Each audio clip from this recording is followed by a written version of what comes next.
Hey everyone, welcome back to Corporate Decoder, the place where we decipher the corporate world. Today we're diving into Civeo Corporation's recent filing. It's about a deal they're making that could really shake things up, or maybe just end up being a whole lot of nothing. Let's find out which one it is. So, on February 18th, 2025, Civeo made a big move. They signed an agreement to buy something called assets in Australia. Now, what exactly are these assets?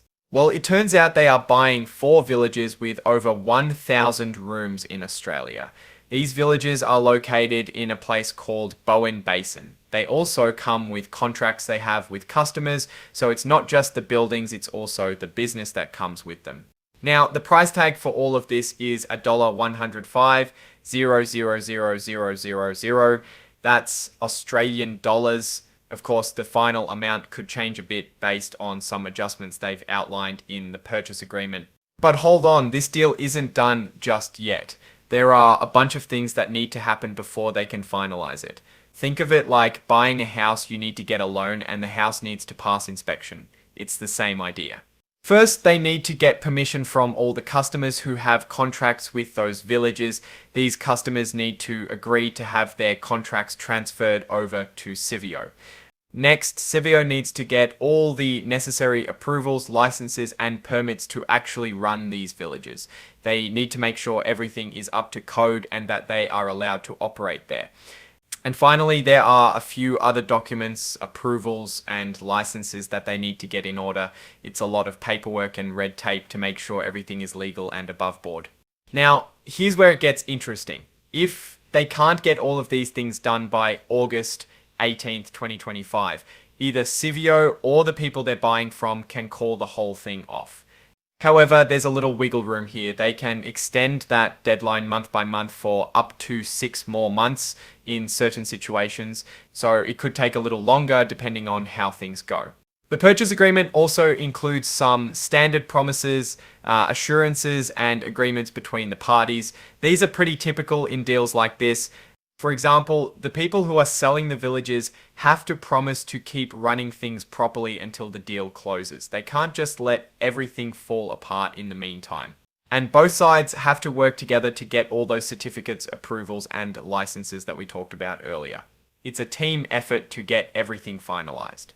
Also, the sellers have agreed to protect Civeo from any losses if they break their promises or if something goes wrong with the deal. There are limits to this protection. If you want all the nitty-gritty details, you can check out the full purchase agreement. Civeo is planning to file it as an exhibit to their annual report.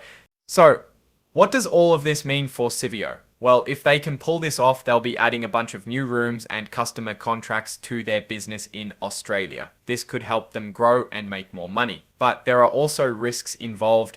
They might not be able to get all the approvals they need, or the deal could fall apart for some other reason. If that happens, they could lose time and money that they've already invested in the deal.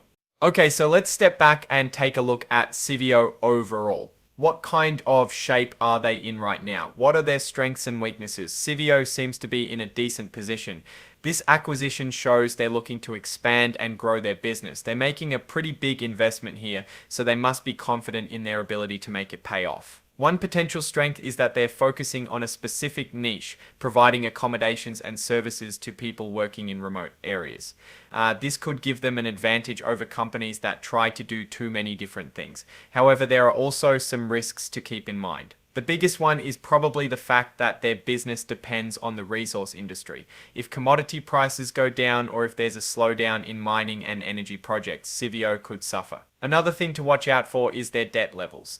They need to make sure they can manage their debt payments, especially if the economy takes a turn for the worse.